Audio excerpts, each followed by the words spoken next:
Bueno, vamos a empezar este webinar. Antes de nada, quiero daros las gracias a todos por participar, por estar aquí con nosotros y espero y deseo que saquéis algo provechoso de los próximos minutos que vamos a estar aquí juntos, ¿no?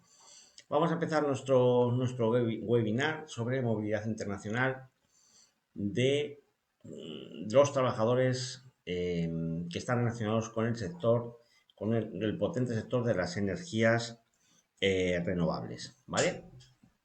Dejadme que me presente a mí y a mi compañera Isabel, que está ahí detrás gestionando entre bambalinas todo este webinar. Mi nombre es Antonio Estevez, yo soy director general de Visados Empresas. Eh, Conmigo me va a estar ayudando, como os he dicho, mi compañera Isabel Requena, que es nuestra directora de marketing y ya también responsable de expansión de la recién aperturada, abierta oficina en Estados Unidos de Visados Empresas que estamos inaugurando ahora mismo en la ciudad de Nueva York. Mira, os cuento un poco quiénes somos nosotros, ¿no? Visados en Empresas es una compañía que creé yo el año, pues ya han pasado tiempo de esto, fue el año 2010. Entonces focalizada en 2011. Entonces, pues focalizada en desarrollo de negocio en Brasil. ¿Vale? Durante los primeros años de esta empresa, que entonces trabajamos con otra marca, nos dedicamos a ayudar a empresas españolas a expandirse en Brasil. Ocurrió que una de las cosas que al final más nos demandaban nuestros clientes era la gestión de visados y no nos quedó más remedio que empezar a aprender sobre esto, sobre gestión de visados. Y cuando nos quisimos dar cuenta, pues eran más los clientes que nos pedían visados para otros países que empresas que querían desarrollar su negocio en Brasil, con lo cual pues nos fuimos especializando en gestión de visados, en gestión de permisos de trabajo, legalizaciones, bueno, todo ese mundo que está relacionado con la movilidad de los trabajadores, ¿verdad? Y bueno, y creamos nuestra marca, Visados Empresas, que como marca está operando desde el año 2019. Ahora mismo tenemos dos oficinas, nuestra oficina de Madrid y nuestra recién inaugurada oficina en Nueva York. Como sabéis, los que trabajáis con nosotros, que sé que hay muchos clientes que estáis participando de este webinar, nuestra empresa está concebida de manera que todos nuestros trabajadores, todos nuestros colaboradores teletrabajan el 100% de su tiempo, ¿vale? A través de los sistemas propietarios que hemos desarrollado durante estos años, ¿no? Esto hace, pues que lo sabéis, que tenemos gestores de visados repartidos por toda la trayectoria, por toda la geografía nacional, ¿no? Pues desde el País Vasco, Galicia, Andalucía, mismamente Madrid, donde me encuentro yo y algún otro compañero. Pero sí tenemos unas sedes oficiales donde si es necesario pues atendemos a nuestros clientes y que nos sirven un poco de centro logístico para todo el movimiento de papeles, de documentos. Y ahora mismo pues tenemos dos, la de Madrid y la de Nueva York. Y estamos pues muy empeñados y con mucha ilusión pensando en abrir a lo largo de este año 2023 dos nuevas oficinas comerciales, en este caso serán oficinas comerciales, una en Bogotá, en Colombia, y la otra en Sao Paulo.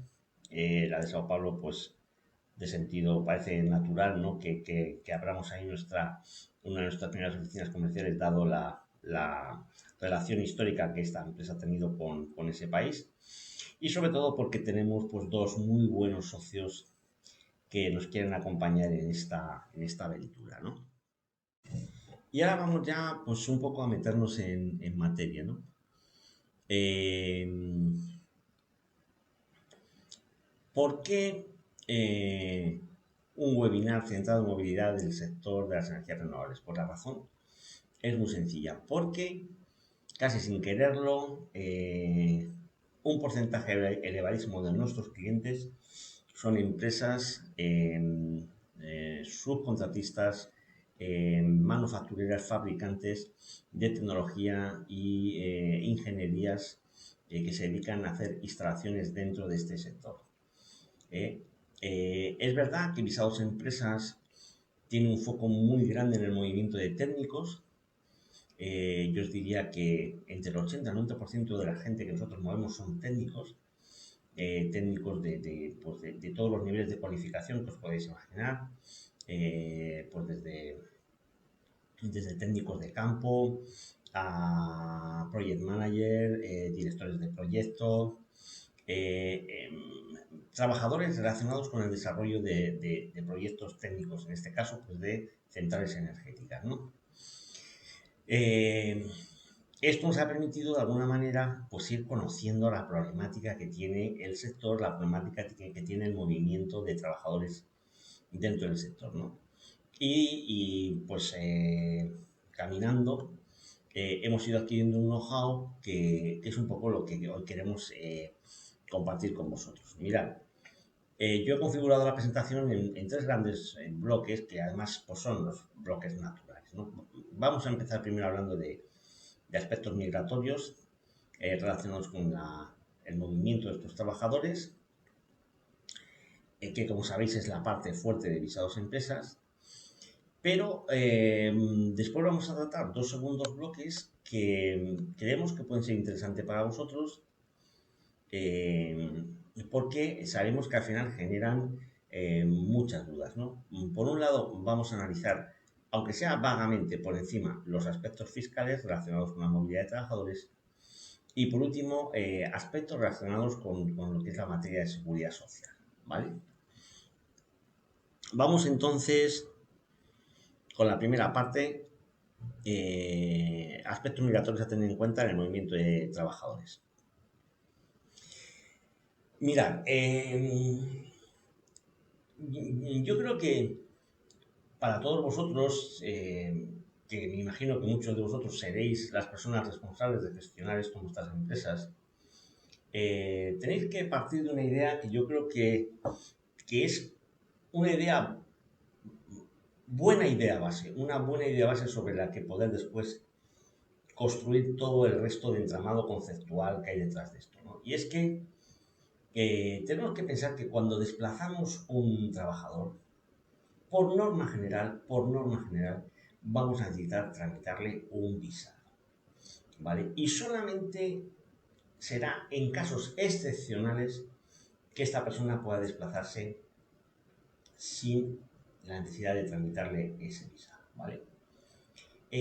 Para desarrollar esto quiero repasar un poco algunos conceptos básicos que es importante que los tengamos en cuenta, ¿no? ¿Qué es un visado? Pues un visado al final es una autorización que el país de acogida, el país al que vamos a ir a trabajar, nos da para acercarnos a un punto de entrada, ¿vale? Concepto importante, los visados no nos aseguran que nos vayan a dejar entrar. El que nos va a dejar o no dejar entrar es el oficial de control de fronteras que nos va a recibir. Pero cuando nosotros llegamos con nuestro visado, de alguna manera le estamos diciendo a ese señor que alguien de su país en el nuestro ha evaluado nuestra candidatura y nos ha considerado que sí, que somos candidatos a poder entrar en ese país, ¿vale? Entonces, cuando analizamos los visados, tenemos que diferenciar algunas variables importantes dentro de ella. Por ejemplo, la duración del visado. Las duraciones de los visados, pues, son variadas, pero normalmente todos los visados tienen un plazo de validez. ¿Qué significa ese plazo de validez? Pues significa que mientras el visado esté en vigor, podemos usarlo para viajar al país, ¿vale? Podemos usarlo para viajar al país. No tenemos que confundir esta duración del visado con la estancia máxima permitida, ¿vale? eh, continuada, que es el tiempo máximo que podemos permanecer en el país con independencia de lo que dure el visado. Nos podemos encontrar con visados que tienen una duración muy larga, que los podemos usar durante muchos años, como por ejemplo sería un visado B1 de negocios estándar para los Estados Unidos, pero sin embargo la estancia máxima continuada en el país no va a poder ser más de 6 meses. ¿De acuerdo? No va a poder ser más de 6 meses. ¿No? Podemos entrar en un país a punto de que el visado cancele, de que deje de tener vigor, pero entramos 1 o 2 días antes y a partir de ahí podemos estar la estancia máxima permitida, que podrían ser lo que fueran, 60, 90 días, ¿vale? Entonces, estos dos conceptos tenemos que entenderlos muy bien cuando enviamos gente por ahí, porque tenemos que saber, primero, hasta cuánto tiempo vamos a poder usar ese visado para tener claro con qué antelación tenemos que pedirle otro, y segundo, cuál es el tiempo máximo que la persona puede estar dentro del país. Otro concepto importante, otra variable importante a analizar cuando tenemos un visado es el número de entradas, porque hay veces que hay visados que nos lo dan, que permiten una única entrada, un único approach al país, ¿vale? Y a partir de ahí la estancia permitida. Tenemos que tener claro que si salimos del país por cualquier circunstancia, imaginemos una intervención técnica rápida, ¿vale? En un país, por ejemplo, africano, que son muy dados a generar visados de una, dos o varias entradas, entramos con un visado de una entrada y por lo que sea, esa persona sale del país brevemente porque tiene que atender una cosa y volver. Pues tenemos que ser conscientes que aunque no haya consumido su estancia total, vamos a necesitar tramitar un nuevo visado porque ese ya no se puede volver a usar, ¿no? Mirad, uno de los peligros más grandes que tenemos cuando gestionamos el movimiento de los trabajadores de nuestra empresa es pensar que cuando un país no nos exige visado porque España tiene firmado un tratado de exención de visado con ese país, podemos enviar al trabajador sin más, meterlo en un avión y enviarlo para allá. No, craso error. Los tratados de exención de visados se limitan exclusivamente a actividades de turismo. Tiene una razón de ser si lo pensáis, porque al final a todos los países les gusta recibir turistas. Los turistas al final nos dejan divisas en el país, vienen a depositar riqueza. Entonces, es normal que muchos países decidan no ponerles trabas, no exigirles un visado, sino ponérselo muy fácil para que entren. Pero si vienen de turista, ¿vale? En algunos casos podemos ver que el tratado de exención se alarga a algunas condiciones light de negocios. Pero normalmente todo lo que no sea turismo ya va a requerir de una autorización previa, va a requerir un visado, ¿vale? Entonces, sabemos que tenemos que tener el visado y cuando nos ponemos a ello, a solicitar el visado, a verlo, tenemos que tener algunas cosas muy claras, sobre todo si somos los responsables en nuestra empresa de gestionar ese visado, ¿no? Primero, que no todo el mundo puede pedir el mismo visado. El perfil del solicitante es muy importante. Hay visados que exigen que, que el viajero tenga un determinado nivel de cualificación. En algunos países, para algunos visados, se exige que la persona tenga, por ejemplo, un título universitario. En otros países se exige, para algunos tipos de visado, que se tenga un conocimiento mínimo del idioma del país, ¿vale? Entonces, tenemos que, antes de nada, tenemos que poner sobre aviso a nuestros compañeros de que en ese país, para esa actividad, para ese visado, no vale este señor y este, ¿vale? Tenemos que enviar estos otros señores con este otro perfil. Ese es un aspecto que hay que analizar. Segundo, los plazos de gestión. Los plazos de gestión son críticos porque nuestros departamentos nuestros compañeros de los departamentos de producción, de los departamentos de instalación y ingeniería, desconocen que hay visados que pueden requerir un plazo de gestión que puede superar los 3 y los 4 meses. Y de repente nos dicen que tenemos que mover en 15 días o en 3 semanas a un equipo de 3, 4, 5 o 20 personas. Y hay que decirles que no se puede.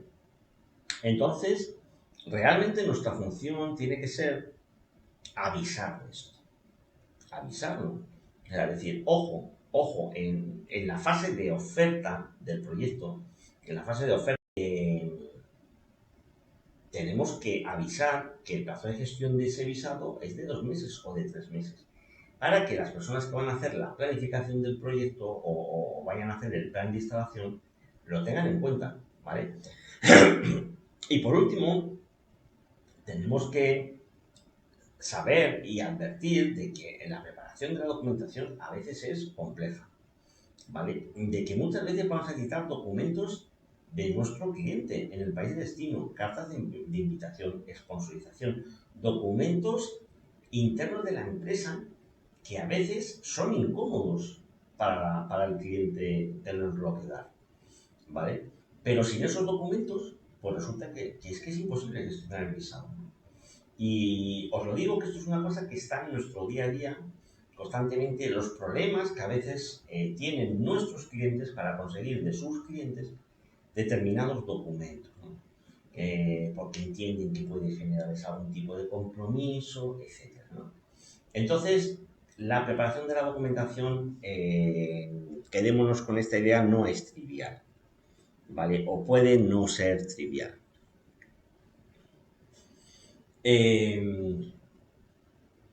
Vamos a hablar un poquito de visados y permisos de trabajo, ¿vale? Lo mismo que antes hablábamos del concepto general de que para enviar un trabajador a hacer una instalación vamos a necesitar un visado, otro concepto muy interesante de partida es pensar que vamos a necesitar además un permiso de trabajo, ¿vale? Y los dos conceptos se van a juntar en que vamos a necesitar tramitar un visado que lleve aparejado un permiso de trabajo. Esta tiene que ser la norma, ¿vale? Tenemos que huir del hecho de pensar que porque el trabajador tiene el contrato firmado en España y cobra su nómina en España, puede ir a donde le dé la gana a trabajar sin ningún tipo de problema. No es así. No es así. Para realizar una actividad laboral en un país con independencia de dónde tengas tu contrato o de dónde cobres, vas a necesitar tramitar un permiso de trabajo. ¿Y esto es así siempre? Pues hay algunas excepciones generales que podemos aplicar a casi todos los países que son de sentido común, que permiten el cierto movimiento de tráfico de servicios y de equipos y que de no existir, pues realmente podría ser un caos intentar instalar un equipo en otro país, ¿no? Las excepciones son, como pongo aquí en esta transparencia, en este hoja sería claramente la instalación de maquinarias y equipos, ¿vale? Cuando una empresa nuestra le vende un equipo a otro país, ¿vale? Y el cliente extranjero nos está comprando el suministro más la instalación, y esto nos obliga a trasladar personas al otro país para que se encarguen de esa instalación, de ese comisionen, de ese puesta a punto, etc. Lo normal es que la legislación migratoria del país de acogida nos permita desplazar a esas personas sí con un visado, no necesariamente con un visado que lleve aparejado un permiso de trabajo, ¿vale? Estoy hablando, por ejemplo, de trabajadores que movemos, por ejemplo, al Reino Unido con una Visitor Visa, o trabajadores que movemos a Estados Unidos con un B1 for Industrial Work, ¿vale? Fijaros, estos visados son críticos porque tenemos que explicarle al país de acogida qué es lo que vamos a hacer de manera que ellos nos permitan viajar sin tramitar un permiso de trabajo, ¿vale? Yo por eso digo que cuando gestionamos un visado de esos, yo aconsejo a mis clientes que además de llevar el visado en el pasaporte estampado o electrónico, se lleven los documentos que hemos presentado para solicitar el visado. Porque puede ser que cuando lleguemos a control de fronteras, el oficial que nos reciba, cuando vea el visado, nos pregunte qué es lo que vamos a hacer. Y si no se lo explicamos bien, él puede interpretar que el visado que nos han dado es incorrecto, que necesitamos un visado que lleve aparejado un permiso de trabajo, ¿vale? Por eso es interesante siempre llevar esas cartas, esos contratos, esos pedidos de compra, etc. Y la otra opción que tenemos es cuando desplazamos trabajadores para prestar servicios. Que nosotros tenemos muchos clientes que se desplazan para realizar actividades en plantas fotovoltaicas o en parques de aerogeneradores, en parques eólicos, y no van directamente relacionados con la venta de uno de los equipos, un generador, un inversor, un servidor solar. No, van a prestar otro tipo de servicios, como puede ser un control de calidad, un levantamiento topográfico, etcétera, ¿no? Bueno, en este caso no existe esa venta de ese equipo y lo que existe es una prestación de servicios. Bueno, pues quedaros con esta idea. Cuando vamos a prestar un servicio, tenemos que mirar con mucho cuidado si podemos ir con un visado que no lleve aparejado un permiso de trabajo.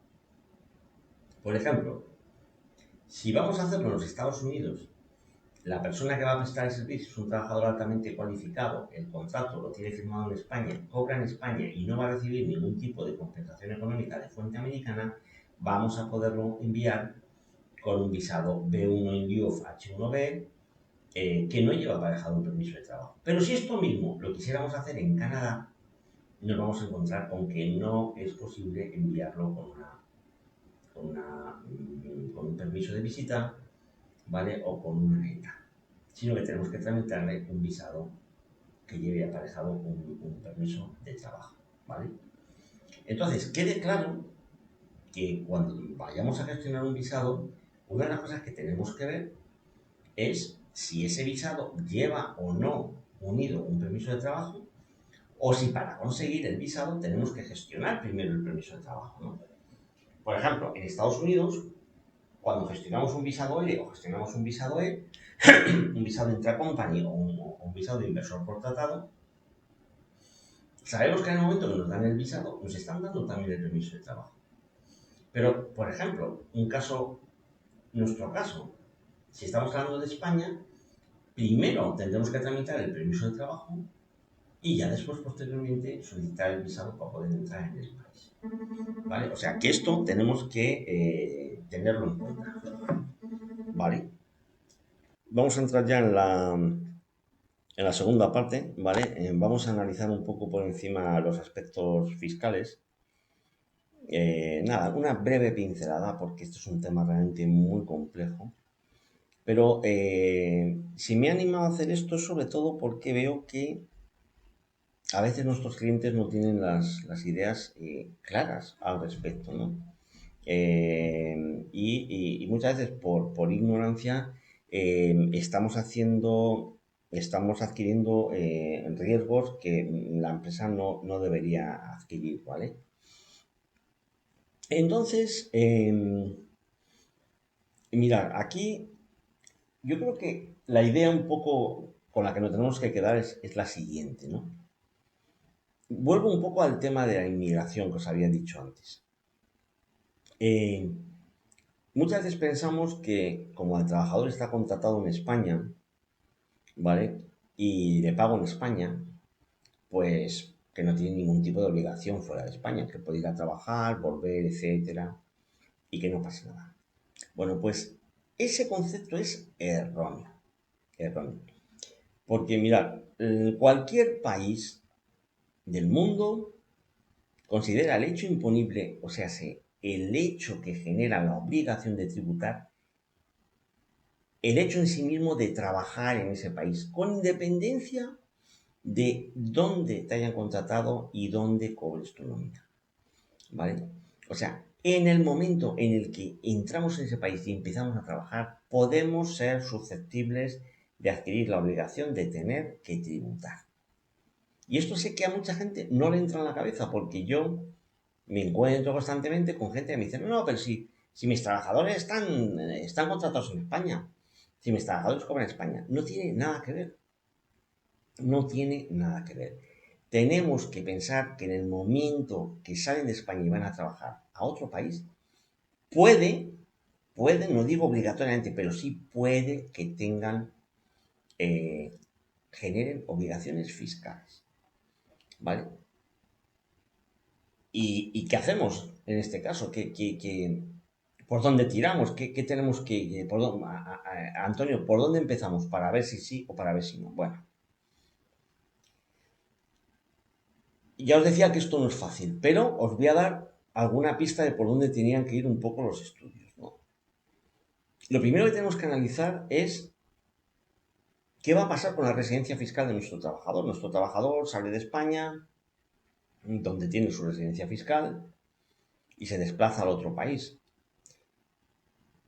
Podría ser, podría ser que por factores varios, como podría ser el tiempo que esté en el país desplazado, que tengamos o no tengamos allí nosotros una filial o un establecimiento permanente, por lo que sea, podría ser que esta persona, a la luz de la legislación del país, pasara a ser residente fiscal en ese país.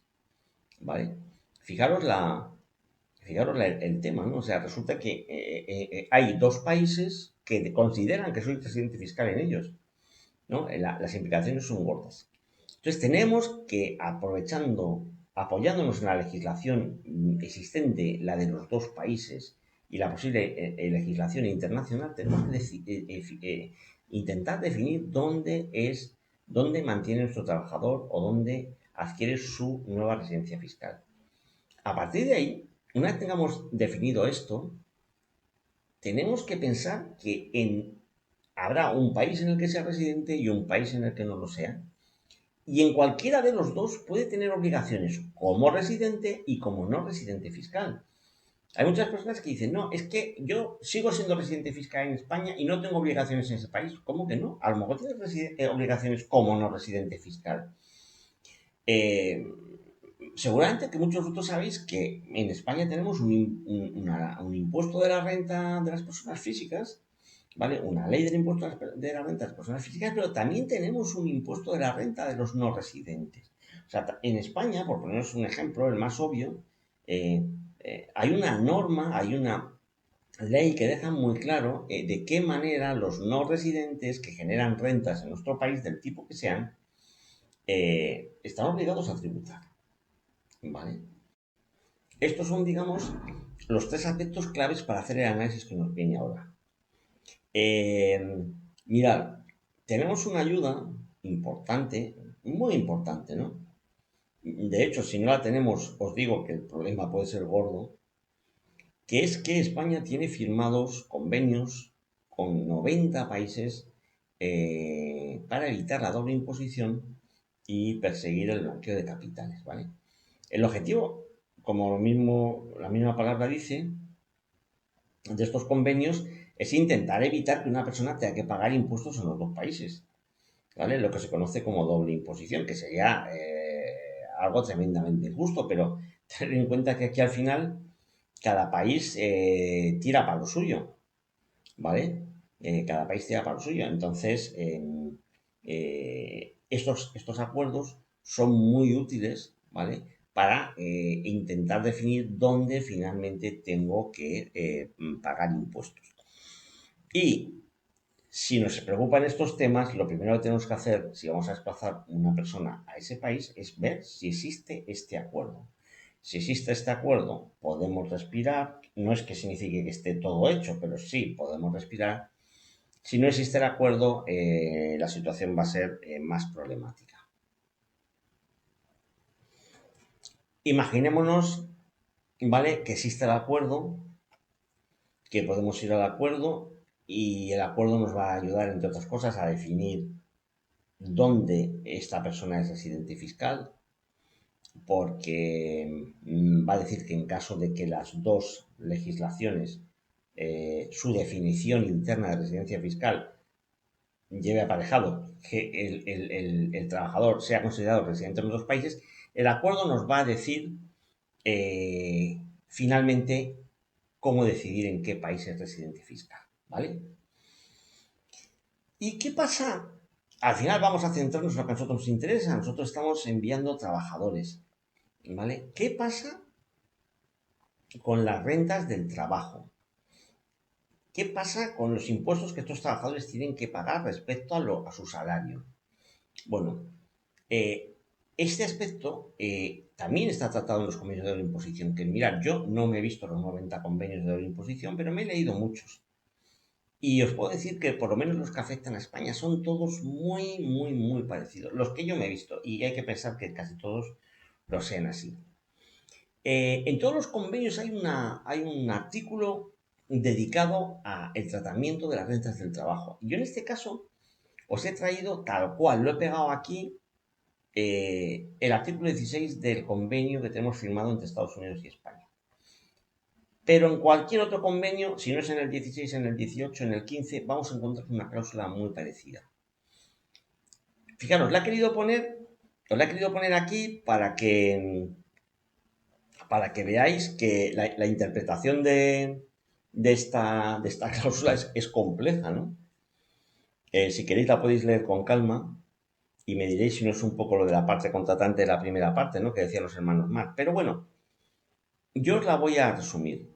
Al final lo que está diciendo esta cláusula es que, en principio, un trabajador debe tributar en el país en el que es residente fiscal, excepto, excepto si la actividad laboral se ejerce en otro país, en cuyo caso, dicen los convenios, podría someterse a imposición también en ese país si sus leyes lo dicen, sin dejar, sin dejar de pagar impuestos en España, que si es residente fiscal en España, ¿vale?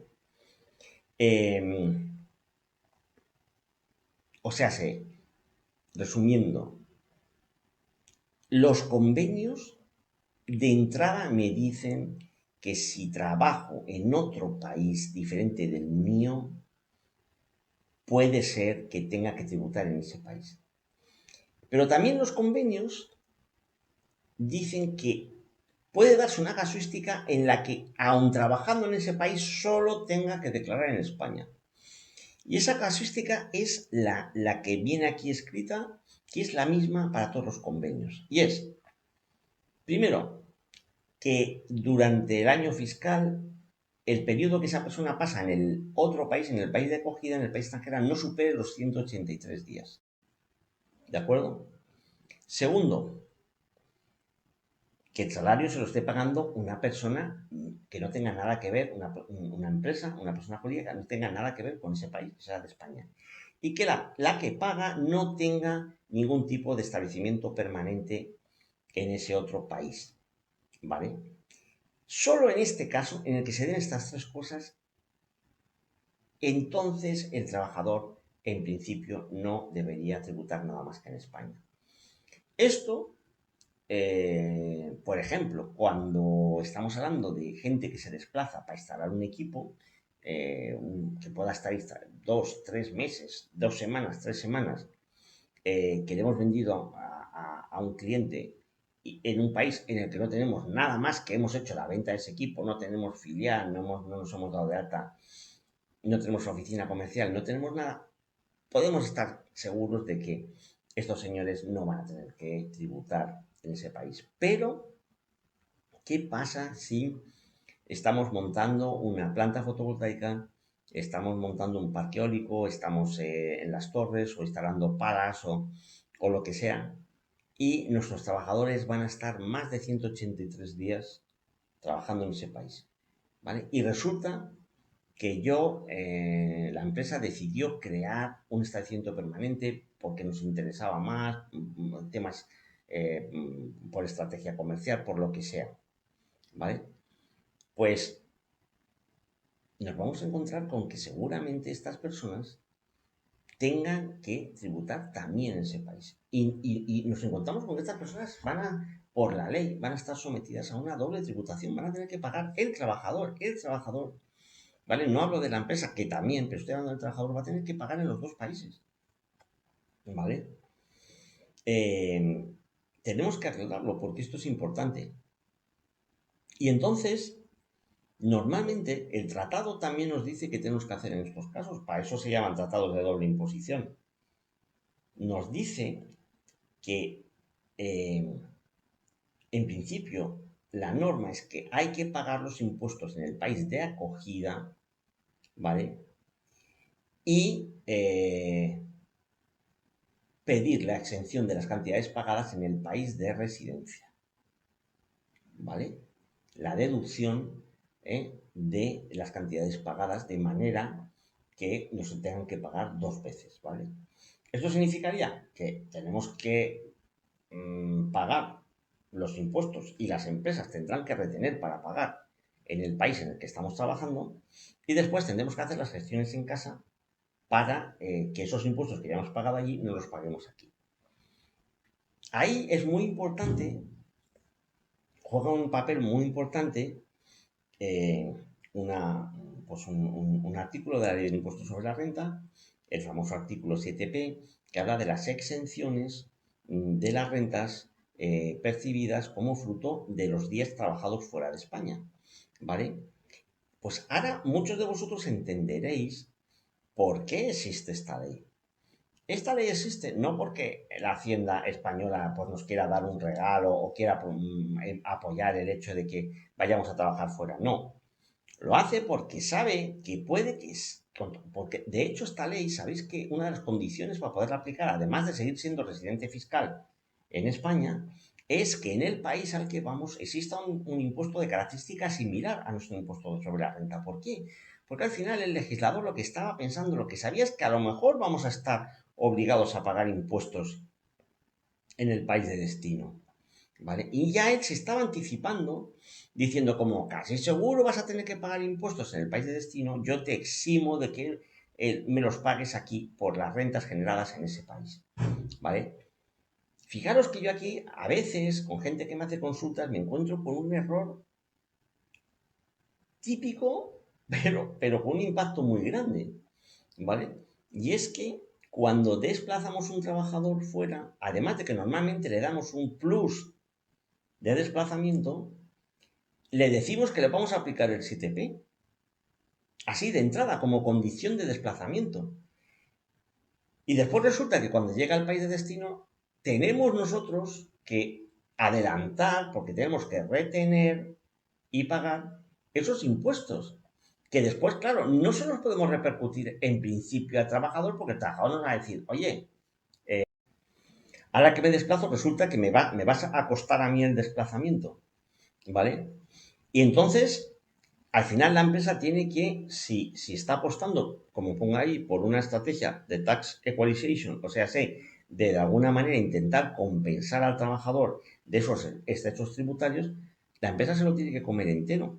Cuando realmente el objetivo tiene que ser usar el 7P para compensar en la medida de lo posible ese pago adicional de impuestos que estamos haciendo en el país de acogida. Si la tasa es superior a la de España, no nos va a dar. No nos va a dar con lo que nos vamos a ahorrar del 7P, pero algo vamos a conseguir como empresa. ¿De acuerdo? Algo así. Porque al final el 7P, la aplicación del 7P en principio debería ser transparente para el trabajador. O sea, el trabajador va a llevarse su nómina más lo que se haya establecido por ese desplazamiento, ese plus, etcétera. Pero el 7P no tenemos que venderlo como un regalo adicional, porque el 7P es una herramienta que tenemos para compensar los impuestos que vamos a tener que hacer allí, ¿vale?